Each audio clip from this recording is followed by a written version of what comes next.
Thank you so much for coming. I am Jodi Gernon. I am the director of the Rock Center for Entrepreneurship here at Harvard Business School. How many people are students or from Harvard? Okay, we've got a few. There you go. So we are very excited. And first of all, since there are not as many of you here that know about the Rock Center is really the Center for Entrepreneurship, and we house the faculty who teach entrepreneurship at HBS for both the MBAs, the doctoral students, as well as the executive education program. In our group, we actually work on a variety of different student programs as well as alumni programs. And it's named after Arthur Rock, who's one of the founders of venture capital, if you will. He's a big investor in Intel, Apple, Teledyne, you name it, he invested in it. Anyway, so what we do a lot is really focus around providing anything that really has to do with entrepreneurship and supporting students and alumni and faculty in their entrepreneurial journeys. We really try to take care of. And so one of the things that is so important to any entrepreneur is how do you sell your product? We have a lot of students here and a lot of entrepreneurs out there who have basically, have great ideas but haven't learned how to sell it. So we were able to, through the Bob Reiss here, who is also a grad of HBS, basically worked with Charles Cohon, and with that, I'm just going to read you a little introduction so you have a better understanding what this is all about. It's been said that nothing happens until somebody sells something. Today's speaker makes the case that the person who sells on your behalf needs to be on your side, but not necessarily on your payroll. Charles Cohon launched a successful Chicago-based outsourced Salesforce company and operated it for over 2 decades, and then sold it to a key employee to become the CEO and president of the not-for-profit trade association for outsourced Salesforce companies, the Manufacturing Agents National Association. Charlie earned an MBA with honors and with concentrations in entrepreneurship and strategic management from, I don't know, can I say this school? From Chicago Booth. But we have decided not to hold that against him. And now, here to speak to us about the topic of outsourcing selling is Charles Cohon. Thank you. Well, thank you, Jodi, for that very kind introduction. And I really also want to thank you very much. Your team did just such a spectacular job of pulling this together and really making me feel like a VIP throughout the whole process, so thank you so much for that. Before we start talking about outsourcing selling, maybe I should talk about the elephant in the room. And the elephant in the room is, in this internet age, when so many transactions occur without the buyer and seller ever having a conversation, is face-to-face selling still relevant? To answer that question, I'd like to tell you a little bit about my dad. 2 weeks ago, we celebrated my dad's 91st birthday. And flashback to 1943. Dad is called up for military service, and because the Army wanted Dad to experience the most relaxing and luxurious possible basic training, they sent him to Death Valley, California. Death Valley is the hottest and the driest place in North America. The record temperature at Death Valley has been 134 degrees. Temperatures typically reach more than 110 degrees every day. But it's a dry heat. Now, what happened, obviously, is his dad went out to do his basic training, his physical training in Death Valley. The earth really crunched beneath his feet in his brand newly issued Army boots because it was so dry. What Dad didn't know, and what most people don't know, is that the soil in Death Valley is very rich in nutrients, and it's actually very well mixed with the dried, hibernating seeds of wildflowers. The reason Dad didn't know is because, of course, without water in the desert, nothing blooms. Now let's flash forward to 2005. Something miraculous happens that Dad never could have expected. 6 inches of rain fell on Death Valley, and the desert bloomed. You know, in your company, so much you can have in your company such a very excellent product. You can have a wonderful infrastructure. You can have fantastic logistics. But those things are just like the soil in Death Valley. Until something else happens, until it rains, nothing's going to happen. And in the case of Death Valley, nothing happened until it rained. Dad's situation, never knowing that there was this life under the surface, was such. In your company, something has to happen for there to be a growth. In the case of the desert, it's rain. In the case of your company, it is an expert professional salesperson meeting face-to-face with your customers. And it is not a coincidence that these professional salespeople are often referred to as rainmakers. It is these rainmakers meeting face-to-face with your customers that makes growth possible in your company. And that's when you asked me the question, is face-to-face selling still relevant? I say yes. In many industries, not only is it relevant, but it's absolutely mandatory. So let's talk about these rainmaker quality salespeople and how do you outsource selling and secure the services of these rainmaker quality salespeople in a sharing economy. Now, when we talk about sharing economies, probably the single most overused example is Uber. And if everybody else gets to overuse the example of Uber, I feel I should be able to overuse the example of Uber too. In a sharing economy, when someone wants to offer their services, they make those services available, and they make it possible for you then to consume those services in whatever quantity you see fit. So in the case of Uber, an Uber driver gets in his or her car, they fire up the app, and you are then able to consume as much of that Uber driver's services as you see fit. You don't have to pay for a car, you don't have to pay for maintenance, you don't have to pay for insurance, you don't have to pay for gas, when really all you wanted was a ride. In a sharing economy, you can hire the full-time services of a rainmaker quality salesperson. Put that rainmaker quality salesperson on your payroll. But what I'm suggesting to you is that in a sharing economy, that is an unnecessary expense. When you can secure the services of a rainmaker quality salesperson in a sharing economy without hiring that person full-time.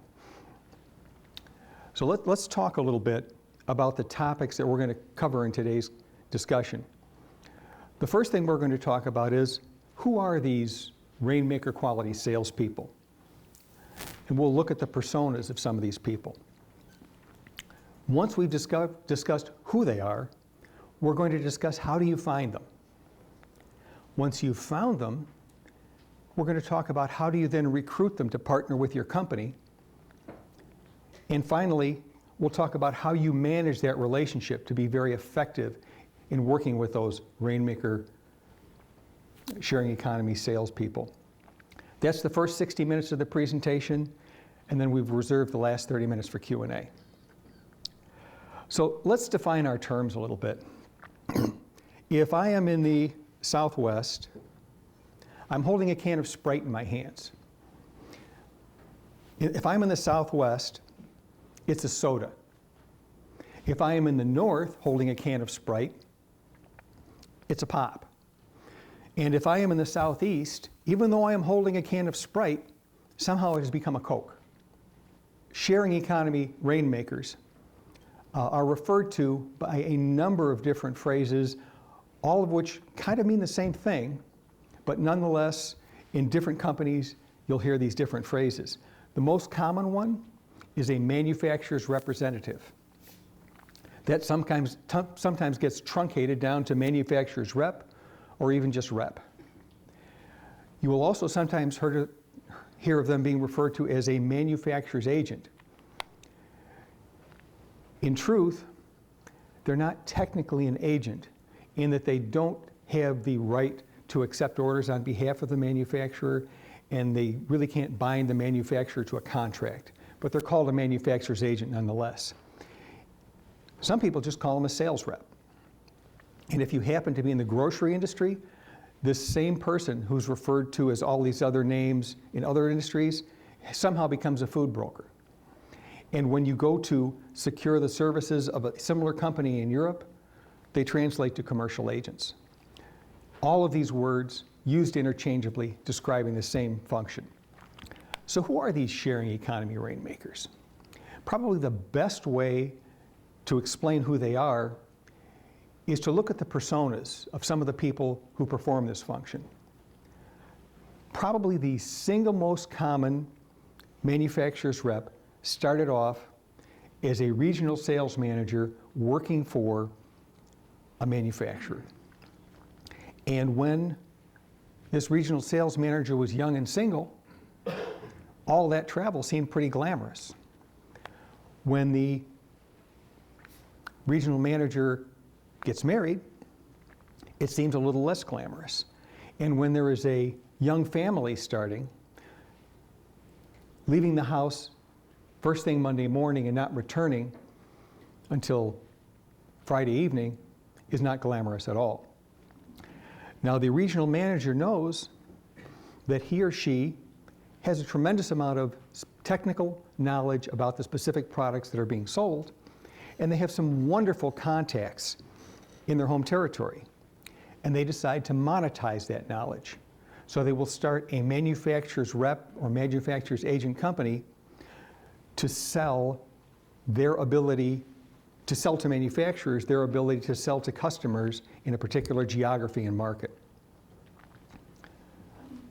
Another very common way that people become manufacturers' reps is working for a distributor. When you work for a distributor, you're working for a company that has lots of inventory, lots of shelves, a lot of expensive infrastructure. If you want to take the fact that you know a lot about the product and a lot about the market and monetize that without the expense of a lot of inventory, becoming a manufacturer's rep is one way to do that. You can sell to the manufacturer your knowledge of the market and your knowledge of the specific products that are being sold in that market. Hector is another example. Some people are just fascinated by the arcane. Occasionally, someone will develop a deep fascination with a very small piece of their business. They'll know something that's an inch wide but a mile deep. People who will take home technical manuals and read them for recreation on the weekend. Hector realizes that he has become the go-to guy for all things relating to this one very small area, and he realizes that if people are going to keep calling me for my expertise, I should be selling them the product that they're calling me about. And then Hector starts a manufacturer's rep company. And we talked about the salesperson who doesn't like to leave on, the regional manager who does not like to leave on a Monday and return on a Friday. Another way that a direct factory regional sales manager becomes a manufacturer's rep is when a manufacturer asks that regional sales manager to relocate. Say Pat is doing a wonderful job in Oklahoma City for a manufacturer. And that manufacturer says, Pat, I am so happy with your work. Congratulations. We are promoting you to the bigger territory in Chicago. And Pat's response is, I have children who are very well established in the local school system. I have family in the area that are my support network. I have a house of worship that I'm very, very close with. I'm not leaving Oklahoma City. And the manufacturer says, well, we have decided to promote you. Yes, you are. And Pat says, well, no, I'm not. And for the same reason that the one regional manager said they didn't want to travel Monday to Friday. Pat says, I'm not going to leave Oklahoma City, and Pat starts a manufacturer's rep company. Again, knowing all of the customers in that area and knowing a lot about the market. I had this situation in my own business. The chief engineer of one of our customers approached one of my salesmen and said, hey, I've got to get out from behind this desk. I've been drawing electrical diagrams for 20 years, and I can't stand it anymore. I would like to get in front of customers and sell the products. Well, Joe had wonderful product knowledge and application knowledge. Joe was exactly the kind of person people would want to talk to if they wanted to apply our products. He had a wonderful sales personality, was easy to train as a salesperson, and Joe became a very effective salesperson for us. Those are the kinds of people that you will find when you start to recruit manufacturers' reps. In general, what you're going to find is these are not people who couldn't get a real job and therefore had to open their own company. These are people who had jobs working for manufacturers and were bitten by that entrepreneurial bug and then wanted to join the ranks of manufacturers' reps and be entrepreneurs. So it's a fair question.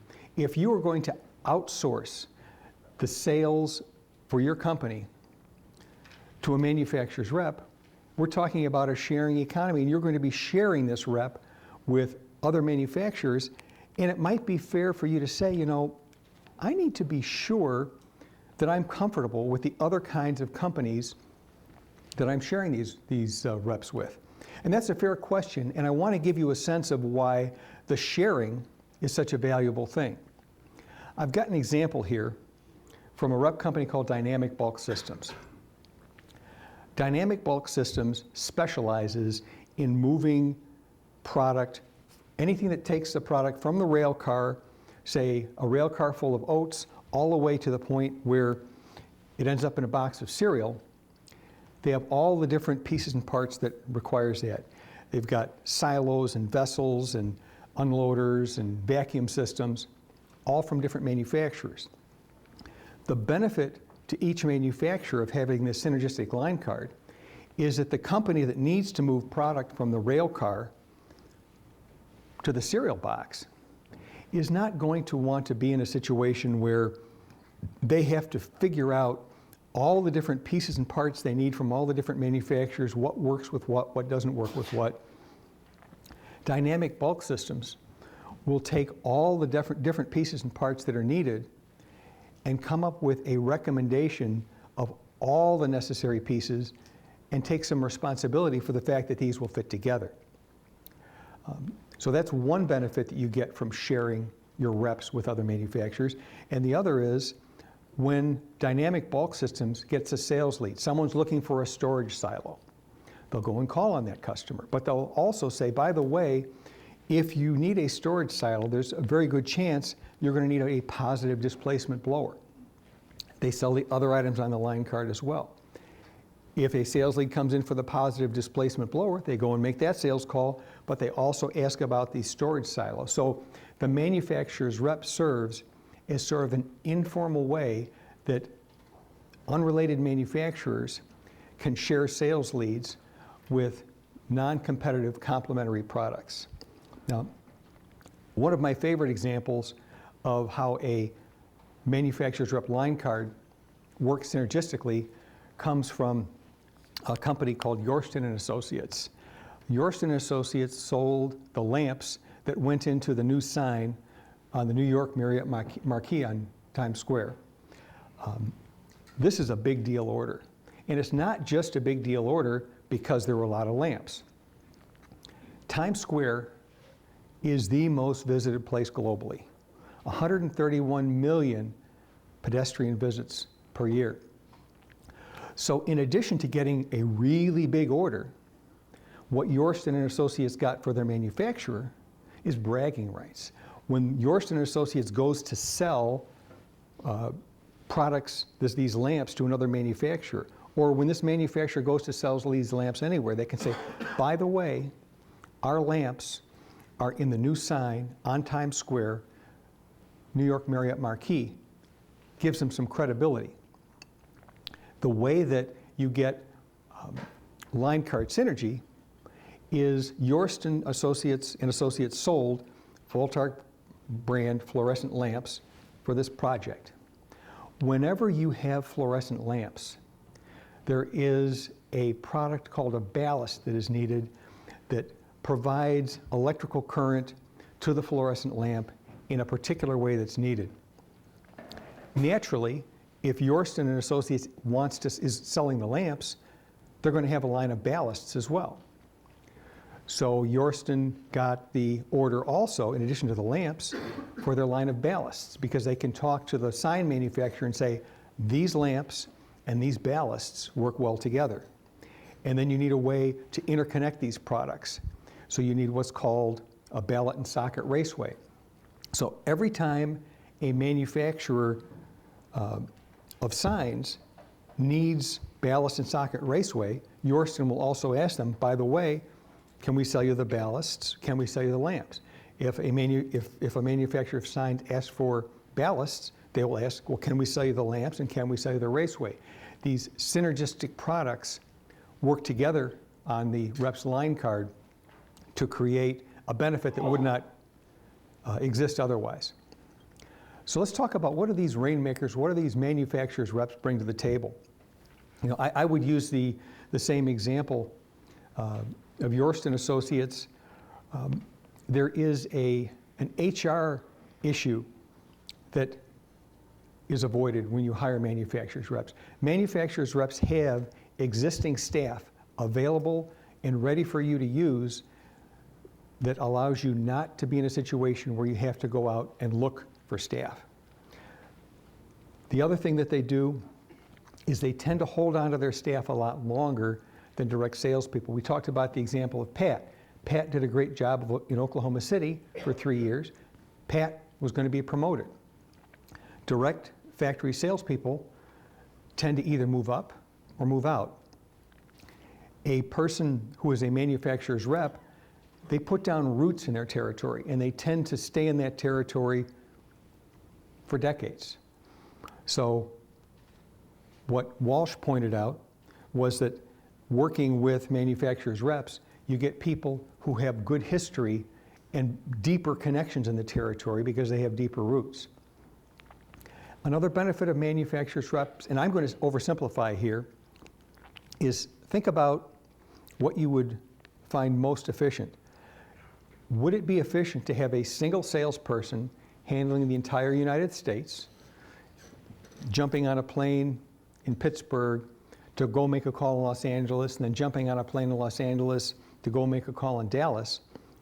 Or would it be more efficient to have the services of 150 of the salesperson in each state? Now, in practice, you would not have 150 for the salesperson in each state, but by having someone who has been hired as a salesperson and you've got a piece of their time in every territory, it's much more efficient than having a salesperson who has to jet all over the country.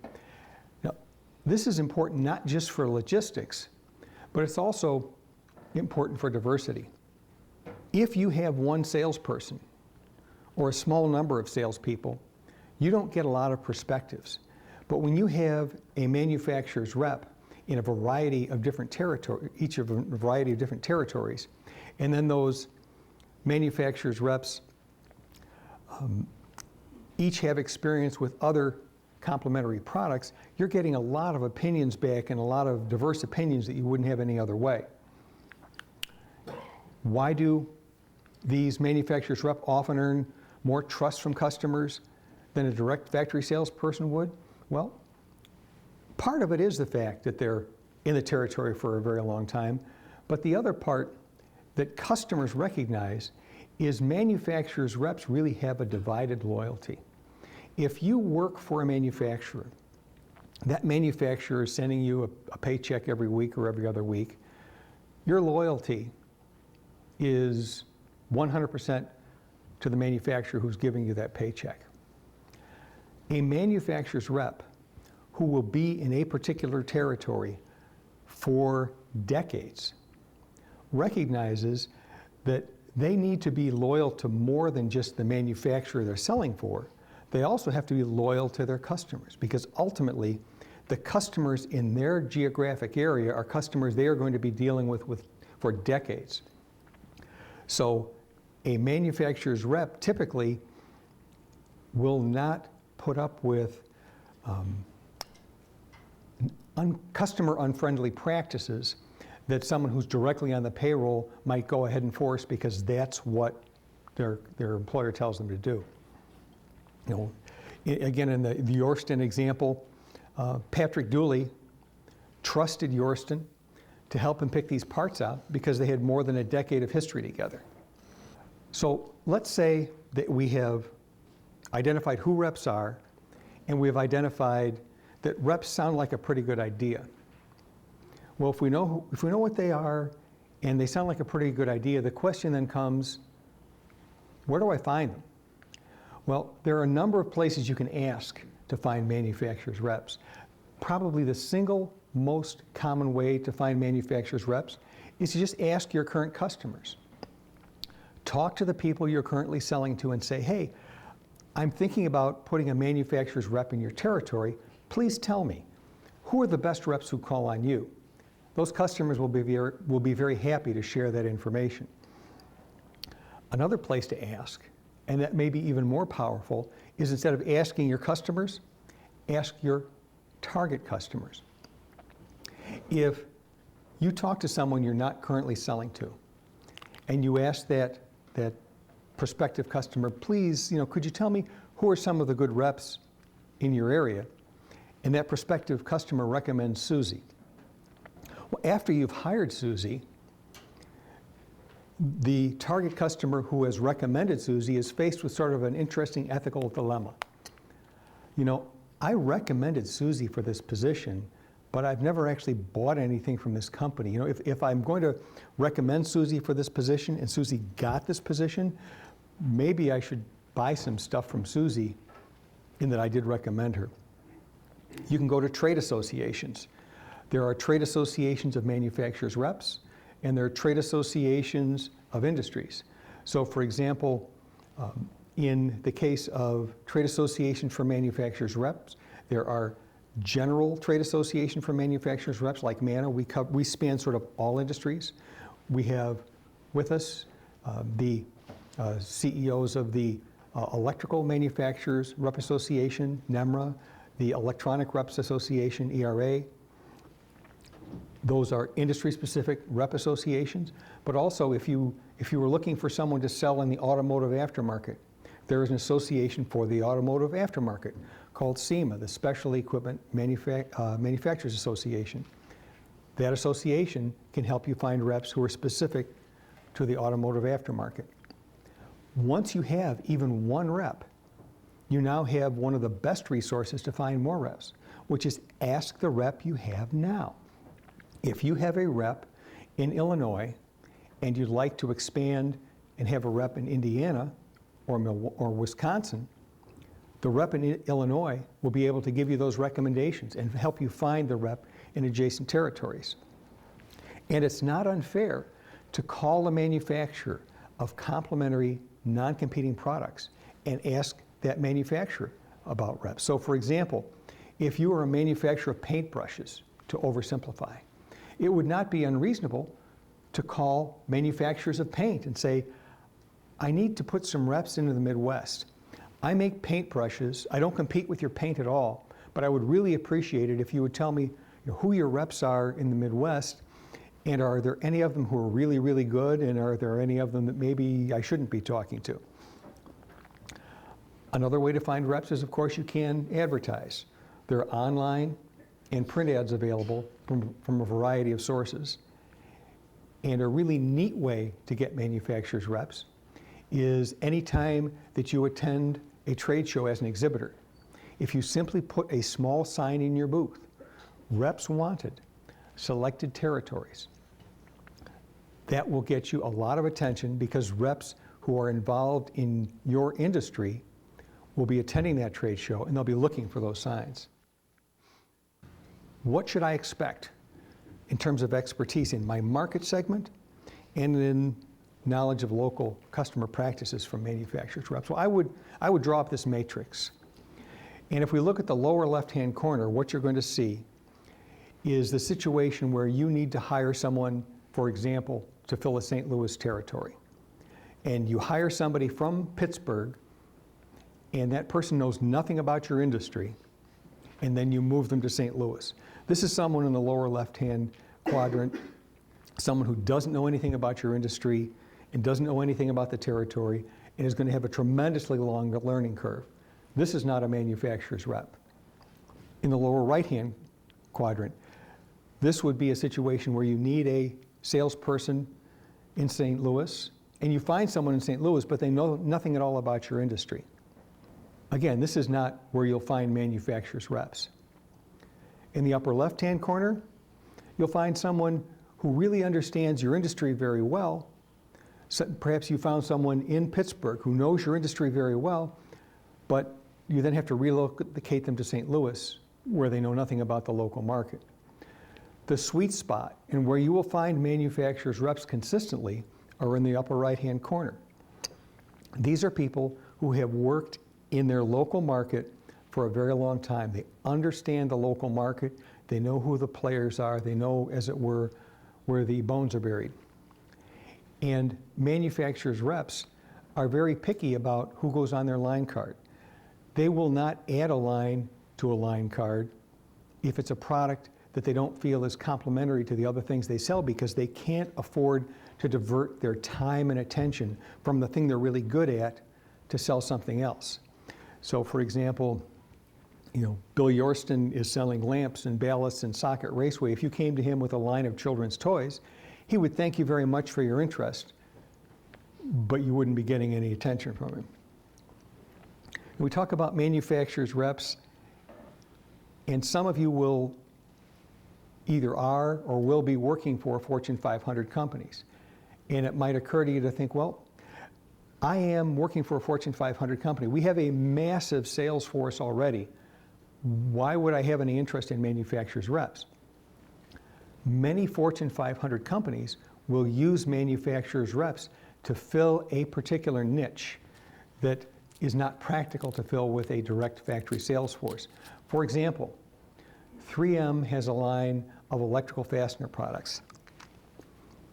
Those fastener products are sold through electrical wholesalers. 3M has found that it doesn't make sense logistically and in terms of return to hire salespeople to call on electrical wholesalers. So they move that market segment to manufacturers' reps, where it's very well served. Another example is Dow, the adhesives people. They certainly have a lot of direct salespeople that call on a variety of accounts, but there are some markets where there is a lot of sealant being sold, but it just isn't practical to send in their own direct salespeople. So they have hired manufacturers' reps to service specific market segments that the direct salespeople couldn't handle. In the area of mid-sized companies, Jodi had suggested that I should try and include a couple of cases where the manufacturers' reps are being used in the Internet of Things. So let's talk about a couple of mid-sized companies in this Internet of Things market space that are using manufacturers' reps. One is Lutron. Lutron historically has been a company that people associate with lighting controls. And they have associated them with lighting controls sold most often through electrical wholesalers. However, with the Internet of Things sort of exploding, these lighting controls and controls for window shades and controls for temperature, the whole home automation piece, has become more of a consumer product. And now Lutron has their product in Best Buy. Best Buy has over 1,000 stores. How do you launch a sales force into 1,000 stores? Hiring a sales force to do that, not practical. So what Lutron decided to do is repurpose the manufacturers' reps who are already calling on electrical wholesalers on their behalf, and having those manufacturers' reps scale up and make the sales calls on Best Buy stores so that the technical experts in the Best Buy stores who are responsible for helping consumers with the Lutron products will have knowledge on this topic. What Michael told me, he said that the Internet of Things area is just exploding for them. And this is the only way they could get enough salespeople into Best Buys and reach the people they needed to reach, because there was no possible way that you could hire direct salespeople to do that. It was the only way he could put enough people on the street. Now, these people have been to the Lutron factory. The reps are fully trained by Lutron, at Lutron, but ultimately they're responsible for making the sales calls on the various Best Buys. The other thing that reps do is reps are known for being a little more willing to be creative. And in the case of Best Buy, the technical person that you need to talk to may be working on a Saturday or a Sunday or on a Thursday night, whereas the direct factory people have more of a 9 to 5-ish kind of mentality. Reps who live in the area have no problem with jumping in the car and going and talking to that Best Buy technical specialist on a Saturday. Another company operating in a very similar home automation space to Lutron is a company called Insteon. Insteon services Menards stores through manufacturers' reps. There are about 280 Menards stores that are being serviced. The thing that I found interesting about Insteon is, yes, they did sort of the same thing as Lutron in terms of getting manufacturers' reps to service retail outlets, but they also used manufacturers' reps to service Europe.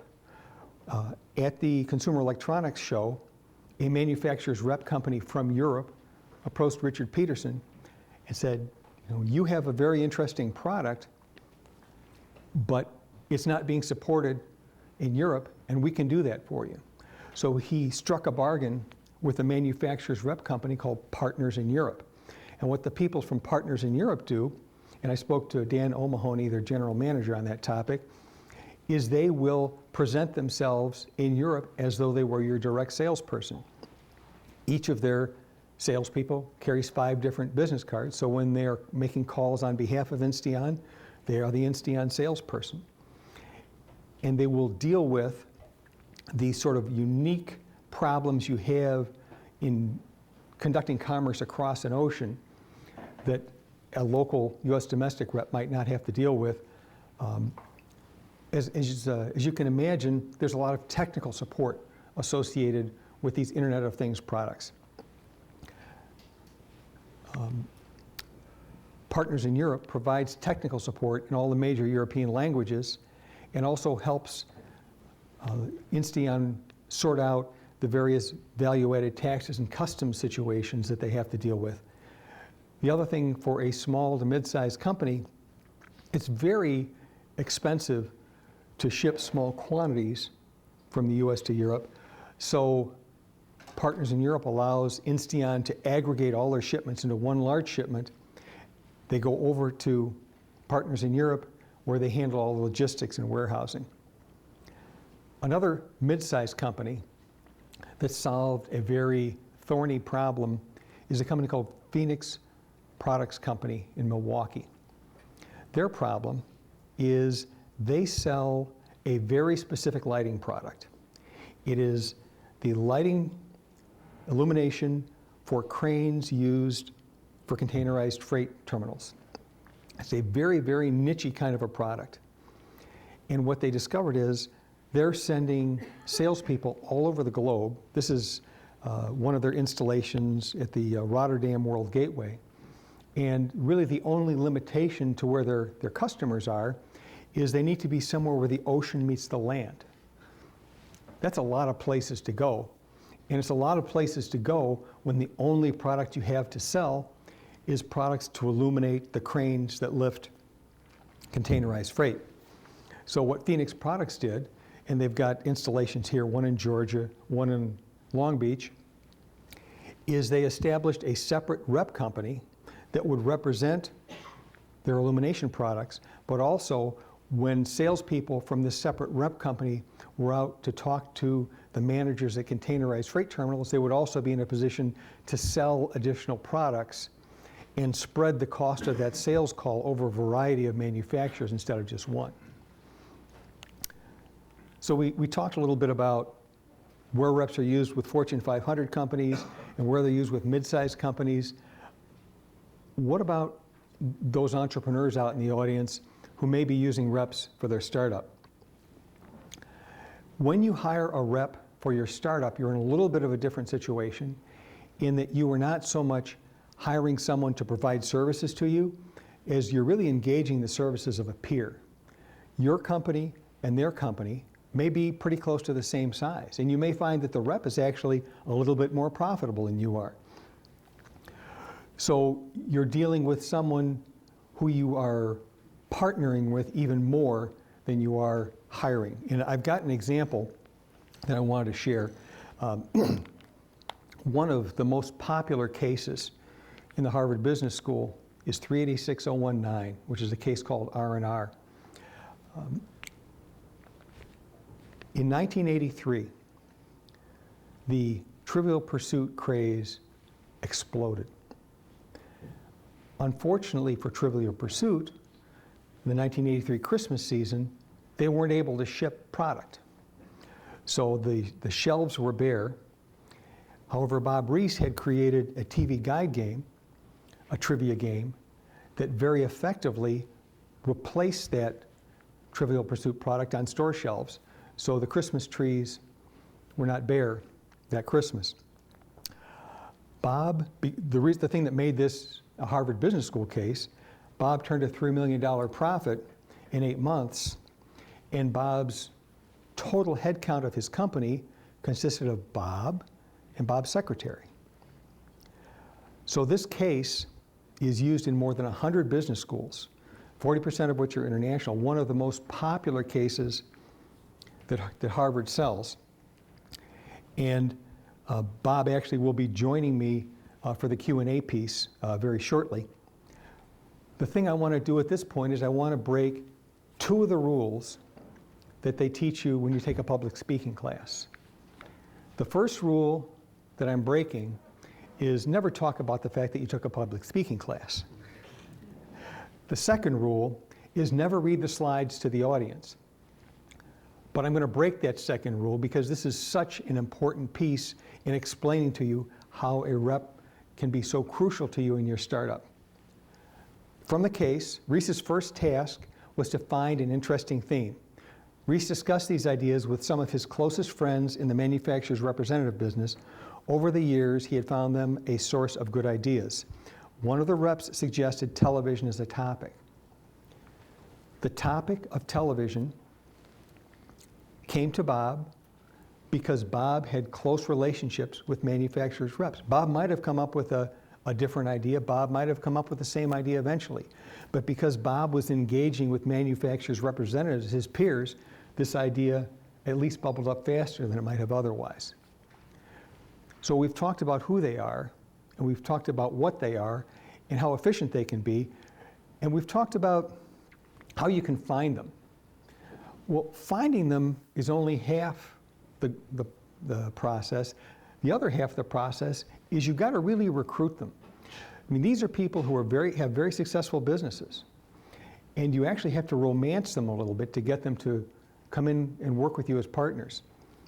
Some of the things that you have to think about as you start that recruiting process is, do you want someone who's young and hungry, or do you want someone who's well established? And the reason you might want someone who's young and hungry, the young and hungry reps are a little bit more likely to take a shot at an unproven product, where a well-established rep might be looking for a product that's also a little more well-established. You also want to look at what kinds of products are complementary to yours, so you'll know if the line card of the rep that you're working with is the right line card that you want to be on. You also have to look at how and where to interview. It is perfectly acceptable and encouraged that you conduct your initial interview over the phone. It is absolutely mandatory and without exception that you must interview the rep in his or her office, in his or her territory. No, you cannot interview them in the Admirals Club. No, you cannot interview them at a trade show. No, you cannot interview them in a conference room close to the airport. If you want to know what a manufacturer's rep is capable of, you need to be a little bit more like an anthropologist. You need to study that manufacturer's rep in his or her natural environment. When you study them in their natural environment, you get a much better picture of what their firm is about. You talk to them, you talk to their employees if it's a multi-person firm, and you see how they conduct their business. Another thing you have to ask yourself as you're recruiting is, what do you want from reps? Now, the most common answer is, oh, I want them to get me new orders. Well, that's important for a lot of companies, but this is not actually the only reason you might want to hire manufacturers' reps. I have had dealings with companies that are completely unable to ship the orders they already have. So if you hire manufacturers' reps and charge them with bringing in new orders, you simply increase the number of people that you are disappointing. Because you couldn't ship the orders you already have. Why are you writing new orders? In many cases, or at least in some cases, you're hiring manufacturers' reps because you have very unhappy existing customers. And you need someone to go and sit across the desk from that very unhappy customer and try and reach an accommodation with that very unhappy customer so they will continue to buy from you in the future once you get your bottleneck resolved. Another thing that some people want from reps is to be able to service their product. Some products, once they have shipped, they're mounted permanently, they're very heavy. It would be impossible to remove that product and ship it back to the factory for repairs. Some manufacturers look for a rep who, in addition to selling skills, has a meter and a screwdriver and is in a position to go out and address problems in the field. Some manufacturers are looking for reps to integrate their product. In the water business, it is not uncommon for a manufacturer's rep who has a line of pumps and a line of motors and a line of AC drives to take those three devices, mount them on a skid, run the piping between them, connect them electrically, and have them shipped to a customer. This is something that some manufacturers need, and if it's something you need to be aware of that as you're doing your recruiting. And occasionally I'll talk to a manufacturer who doesn't want the rep to do hardly any selling at all. The manufacturer simply wants to be introduced to the top decision makers and then to do most of the heavy lifting, his or herself, and some reps will accommodate you in that regard. A few caveats as you're recruiting. Sometimes as you're recruiting for a manufacturer's rep, you reach a point where you have decided which rep you want, and there is only one rep who's the right rep in the territory. This is something you need to bear in mind as you're engaging with that rep. You've gone through, you've done your due diligence, and you've only found one rep. It's important for you to stay on good terms with that one rep because you don't have a plan B other than to do the very expensive thing of hiring your own sales force. When it comes to recruiting and when it comes to hiring, one thing that many people are guilty of, and I'm hoping that we can avoid as a group, is we tend to hire people or recruit people who look like ourselves and sound like ourselves and have opinions like ourselves and are very much like ourselves in all respects.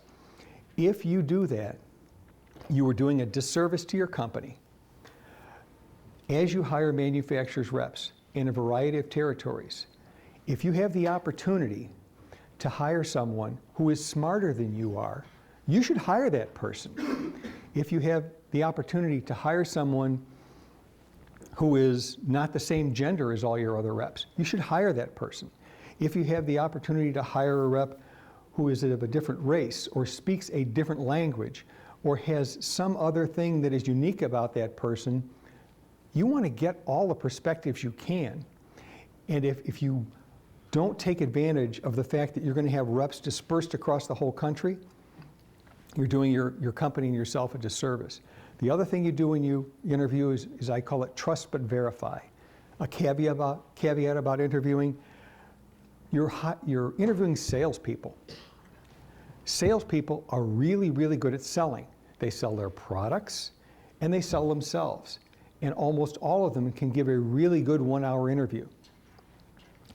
So make notes, accept the things that they've told you up to a point, but then when they give you references, call those references and make sure that the things you've been told are in fact accurate. And don't feel bad about it, because they are going to be doing exactly the same thing with all the representations you made about your company. They're going to be calling and checking up on you too. So you've identified what reps are, you've figured out how to find them, you've got the recruiting piece underway, you've reached an agreement, and this rep sounds like a good rep. You've both decided that it makes sense for you to work together. So the question comes up, how do I contract with them? Probably the single most important thing I can say to you is you need to contract with them as a partner. This is not someone from whom you are buying a coil of steel. If you're buying a coil of steel from somebody and that person makes a bad business judgment and sells that coil of steel at a loss, it is not a huge concern to you. But if you partner with a manufacturer's rep and you strike such a hard bargain that that rep isn't making any money, ultimately what will happen is that rep won't be selling for you, and what you've saved by striking a hard bargain, you lose through lost sales. Another thing about rep contracts, and I wish I didn't have to say this, but they need to be in writing. You would be surprised how many rep contracts exist out there, rep agreements exist out there. Two people met at a trade show. They shook hands and said, okay, you send me orders, I'll send you money. That is not the foundation for a lasting relationship. So a good contract written with a lawyer's approval is crucial to a long-term relationship. Another thing that you need to talk about in a contract is what we call LOP, life of part, life of program. As an example, you're a manufacturer of castings. You want a rep to spend several years calling on Ford Motor Company, designing a small casting into their rear view mirror assembly. Now, there won't be any sales for 3 to 4 years, but when there are, that sale will run for another 10 or 15.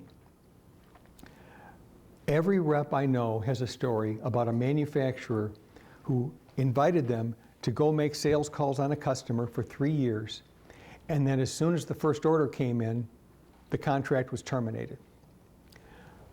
Reps will look for what are called life of part, life of program agreements, so that when they go through the 3-year exercise of getting the casting designed in to the rear view mirror assembly for Ford, you can terminate them and not have them be your rep anymore, but you still have to pay them for that sale as long as Ford buys the part.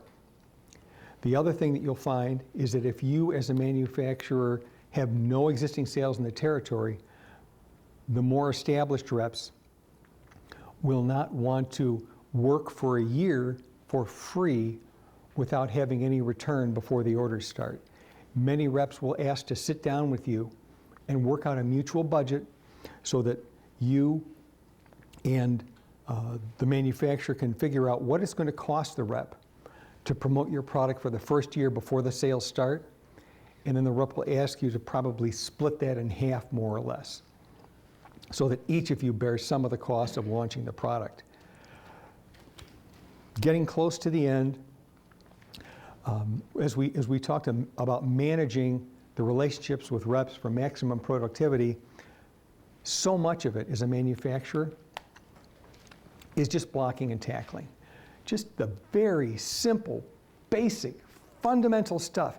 If you do that right, reps will love you. They're not looking for something crazy. They're not looking for an incentive trip or the possibility of a big bonus.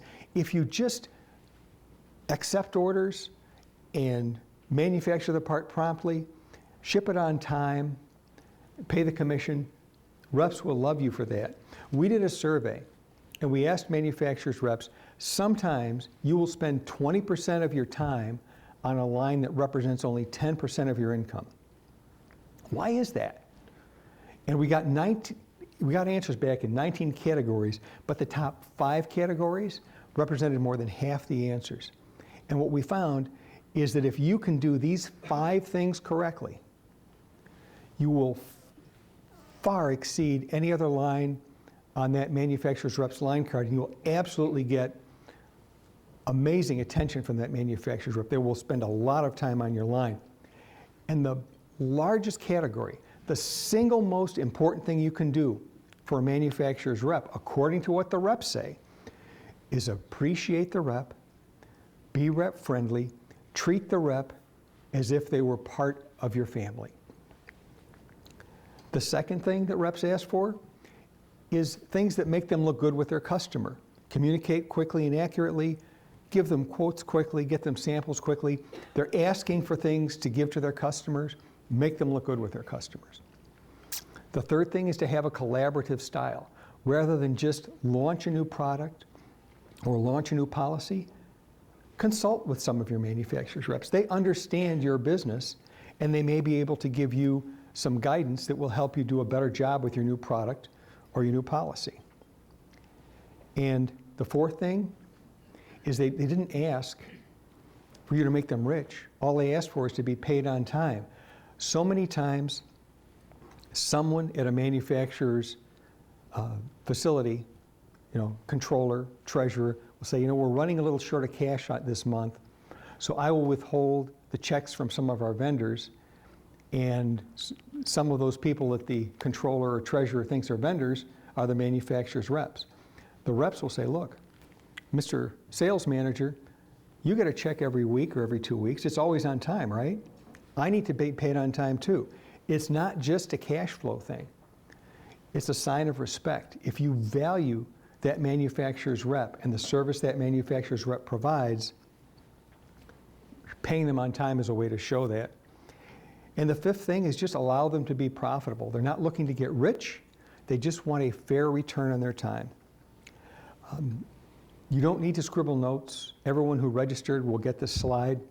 But I do just want to very briefly close discussing this appreciate the rep, be rep friendly, be part of the family thing that so many reps listed as their number one thing that makes them work harder for a manufacturer. And I wanted to share just 3 of the free form answers that we got. One of the manufacturer's reps said, I want Leia. I want to be loved, encouraged, inspired, and appreciated. We left the capitalization here exactly as it was. Reps and salespeople want to know you care, and they want to feel like they're your prized racehorses. Emphasis from the manufacturer's rep, not from me. And the last of the 3, companies who get an unfair advantage are fun to work with, appreciate capitalization by the rep, and take care of issues quickly. We talk about blocking and tackling, stuff you should be doing anyway. Of the things that these reps asked for, which of them is going to cost you more money? Does it cost you more money to appreciate them? Does it cost you more money to treat them fairly? Probably not. And yet they're not getting that from most of the manufacturers they work with. This will elevate you and get you more of their time. So in conclusion, in a sharing economy, it is really not necessary to hire expensive salespeople on a full-time basis on your payroll in many cases. In many cases, an outsourced sales force of manufacturers' reps can be more effective and more efficient and get you more sales than a direct sales force. Beyond that, I thank you so much for your time. Now, at this point, we're going to switch over to the Q&A. If I understand correctly, really what you're saying is that in the past, a synergistic line card would be housewares. But now a synergistic line card might be anything that TJX buys. Now that is still a very specific, narrow kind of a line card. And if you came across a line that you couldn't sell to TJX, you would tell them probably very nicely, this is probably not for me, but thank you, and maybe I can refer you to somebody else. Would that be a fair statement? I relate to your housewares. That was in Chicago, right? Oh, it still is. It was a McCormick Place and Navy Pier, both places, right? Now it's. I remember those. McCormick is huge. You'd get the phone call in the morning from the person to wake you up. Good morning, it's 7 a.m. and it's 20 below zero. I remember that. But I think you said that things change, but reps are very adaptable. And I go way back. We always adapted. And so if I'm selling the houseware department, a lot of times they'll buy products that are not so houseware-y. They bring them in, it's my buyer. But when you're strong with it, then you get to meet the merchandise manager of the housewares. They have other departments. So that's perfect, because you have all the knowledge of the store. That's really valuable, and you know how they work, you know the rules they have, and you know the merchandise manager would take you right into another buyer, because they bring you in, they know you know them, they know you service them, and they know they can trust you. So you keep, and I know I have a lot of friends from way back. They ended up being just salesmen for one account, anything. Well, that's the other. That used to be, and it still is, and they've changed because they've got. Listen, you got to change with the times, and that's what you do. But the reps will change faster than other people, I think. One of the things that we look at is that when a baby boomer goes to hire someone or bring someone into the business who's Gen X or Gen Y, and this is something we could circle back and talk about in some detail, but Reader's Digest version is, we as baby boomers, we have certain ideas and perspectives about how businesses and careers should be run and conducted. And the Gen X and the Gen Y don't agree with us. And what we will find is that if we insist that the Gen X and Gen Y conduct themselves as we baby boomers conduct ourselves, that they will quickly find somewhere else to work, and we won't have them in our businesses. So the kinds of things that you will find yourself having to do is extend more flexibility in working hours, having more policies that are friendly to the Gen X and Gen Y. We have a whole slide deck just on that, and I would be happy to shoot that off to you if you just let me have a card afterward. But ultimately, I would say the reason that we as baby boomers don't have more Gen X and Gen Y working for us is look in the mirror, because you're insisting that they be like you are, and they're not like you are, and they won't work for you the way that you want them to work for you. And if you want them, you're going to have to meet them at least halfway or more. How do manufacturers, reps in a sharing economy help younger companies that are not yet getting cash flow to get started and to work? And the answer to that, in part, is that the cost of a manufacturer's rep firm is not zero, but the cost of a manufacturer's rep firm is going to be much lower than hiring a direct salesperson. So that's part of your cash flow situation. The other thing is that manufacturers' reps will generally be willing to accept arrangements where the payments are to some degree triggered by the either receipt of an order or by the payment of an invoice. So you may have a much smaller portion of the cost, during the sales process, but a lot of the cost can be deferred until the actual transaction occurs and money is received. So to that extent, manufacturers' reps really can do a wonderful job for startups, as long as everybody gets together and can reach a meeting of the minds that we will have a certain amount of cash that flows that may be relatively small up front, but that there is a defined payback and payout that is triggered by the actual transaction of a sale. One of the ways to think about using a manufacturer's rep is that you're taking what would be a fixed cost of putting a sales force in place, including finding the people, training them, and so on, which is very expensive. You're turning it into a variable cost. Also, remember that manufacturers' reps really vary. There are some single-person or two-person firms. The food brokers that Charles talked about, there are only 3 or 4 that really operate in the United States, and they are huge, and they will field 1,000 people or more. So that you have to think about what kind of a firm you're dealing with. But I think thinking of it as turning fixed into variable costs is a good way to do it. The thing maybe to think about is try and make a mental picture of your competitor and say, if my competitor has a local manufacturer's rep calling on these customers, could I compete with them? And if the answer is no, that you couldn't compete effectively because you didn't have a local sales force, then I would say that you need one, because this is something where either you or your competitor are going to have manufacturers' reps.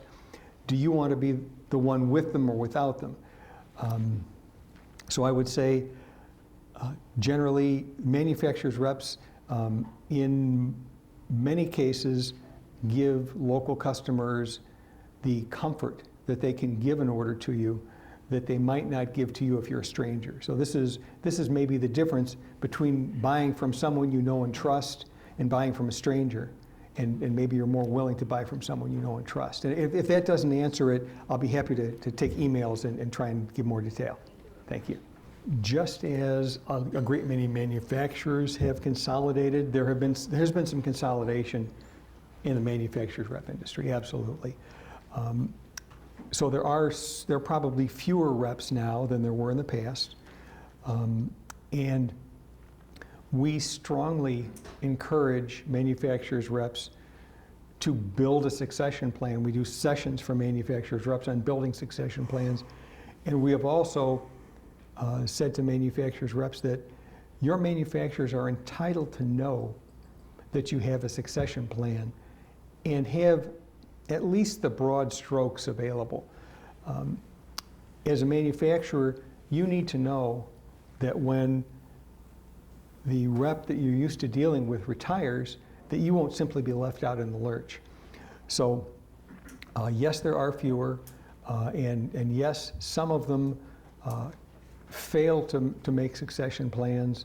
As a manufacturer, it is a fair thing for you to look your reps in the eye and say, we have concerns that when you retire, that we will just simply be left in the lurch, and I need for you to come up with a plan that will reassure me that that won't be the case. And then give them a reasonable period of time to come up with one, and failing that, there will be other companies you can hire. Commission plans, the general rule of thumb that I've been told and that I've worked by my professional career is, if the commission plan is too complicated to write on the inside of a match folder, it's probably too complicated. And the reason I say that, and the reason my experience bears it out, is a rep may represent 10 manufacturers, and they can't really hold in their heads 10 different exotic commission plans that incentivize certain things and disincentivize certain things. A straight percentage commission is something that they can hold in their heads, and they know that if they sell your product, they're going to get X percent on it. Anything very complicated, they tend to forget about. And in my own experience, I got a call from my largest principal, and they told me, congratulations, you've won the trip. And I said, thank you, what trip? If they ever told me about the all-expense paid weekend to Sweden and Finland, it had gone in one ear and out the other. I was just selling because that was my job. Now, I took the trip, but I didn't know that I was in the contest, and I didn't know until they had called me that I had won it. And let me tell you, it was very nice to be in a 747 with the staircase that goes up, and you go up the staircase, and up on the top level, there's essentially Barco loungers back there, and no matter how much you stretched out your feet, you couldn't touch the guy in front of you. That was a very nice flight to Europe. I didn't know I was in the contest. So I would say the simpler you can keep your commission plan, the better off you are. And if you can focus on those blocking and tackling things, just stuff like when we get an inquiry, get us the information right away. If we need a quote, get that to us. If we need a sample, get that to us. When the customer orders it, acknowledge it promptly, ship it promptly, and pay us on time. You're going to be so far ahead of everybody else that really there isn't a need for, in my experience at least, there isn't a need for an exotic bonus plan or some sort of tiered incentive plan. You know, When Charlie was talking about all the things the reps bring to the table, I agree with all of them, but there's one thing that I would like to emphasize, particularly today. There's a lot more than just getting you the orders. The one thing they can get you that the sales guys can't is access to major customers right away. Okay? Now the trend you talked about in houseware, it's happened everywhere. If there were 50 people, now there's 3. So the 3 are really big. The bigger they get, the harder they are to get an appointment. You start a business, you think it's perfect for Walmart. You could take a year to 2 years to get an appointment with them. You get the right rep, and you got to do some selling, by the way, to get the right rep. Why should he take your line on? They want to be sure about you. And the good ones are not fooling around. If they don't think you can deliver, and they're going to test you, by the way, anyway. But they have that access, and it's quick. And they can bring you, if they're smart and you're smart, you'll go in with them so you can help with the presentation. But it's invaluable today. All the other things are true also, but I wouldn't underestimate that. Plus, I don't care where it is, what the business is, they always trust the rep more than they do the manufacturer, like you said. I always found that out. First of all, the rep doesn't change so often, right? And the buyers are smart. They know your living depends on them. It's not true with the manufacturer, they go everywhere. A local rep will never do anything to cross their big customer. Once it's over, they might as well move. So they trust them more. So there's a lot of things working for the rep. thank you so much.